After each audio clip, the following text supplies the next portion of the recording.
What up, guys? Live Eventually checking in. Nice to meet you.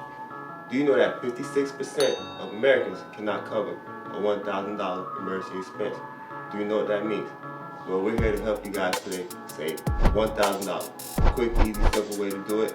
We're here to help you. Step one on your road to saving $1,000. First, you have to allocate your money. Proper allocation and budgeting can help you save countless dollars and help you on the road to success with saving money in general and then saving large quantities of money. So with that being said, these are basic necessities, right? So let's think about it like this. So first you need your housing, where you're gonna live, where you're gonna stay. Then you're gonna have your fixed bills, such as your cell phone, insurance, car insurance if you have a car, and your other monthly expenses. So let's figure all that out, then we can break that down, and then we can move on to the next phase.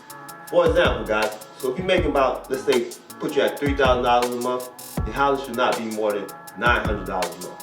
So now, think about that. You're making $3,000 a month, you're working your job, you're working hard. You don't want to spend more than $900 a month on your cost of housing. But for another reason, let's say you're making, let's say, $6 grand a month. You're doing a little bit better.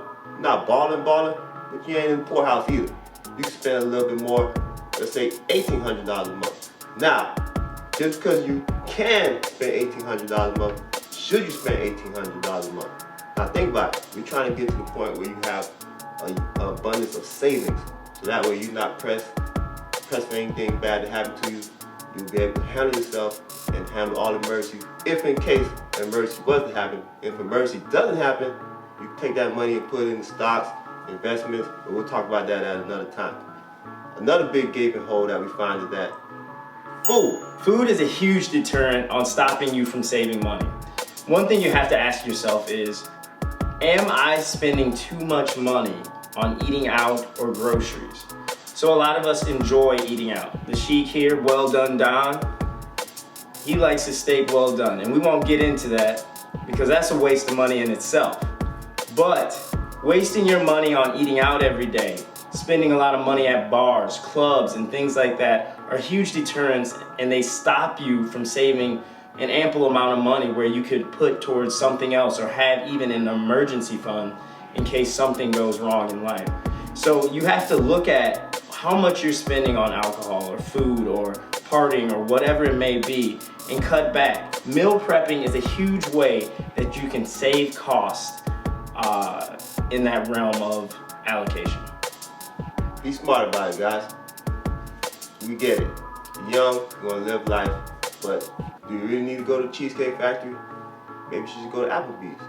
Do you really have to go to Applebee's? Maybe just stay home and heat up some food in the oven. So really be smart about this, guys. Food is gonna be one of the most important things that you get under control to get you to save that 1K. Alright guys, so we got everything under control. You understand that your rent should be 30% of your monthly income. Now you understand that you should be cutting back on the amount of times you go out to eat, hanging out with friends, aimlessly spending money. How many times you order Grubhub, Uber Eats. Gotta make it make sense. So, next we're gonna talk about what to do with what you have left over. So let's say you got everything under control and you have money left over. What do? Do you go to the club, throw it in the air? Do you just set it on fire? What should you do with that? Well, we gotta ask you, do you have debt? Be real, be honest, if you have debt. So if you have debt, you should start with the most high interest credit cards first. Knock that down first. I know the president just knocked down 20%? No, it's $20,000 on people who receive Pell Grants, and then along with that, if you make under $125,000 as a single individual in a household, you will be able to take off $10,000. Okay, so does that mean go buy the new Louis Vuitton red bottles? Absolutely not.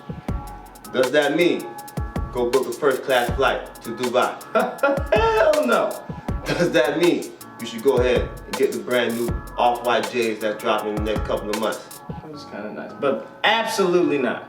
Okay, exactly. You're not balling yet. Put the cake away, put your party hat off, and let's get focused on saving this $1,000. On your road to saving, it's very crucial that everyone has 6 months to a year worth of savings. This could be for maybe an emergency happened, maybe you got laid off at work. There are lots of reasons to have at least 6 months to a year worth of savings to lean back on just in case. For me and the Sheik here, we like to stick to a year where we can live exactly the same without our regular day jobs and careers.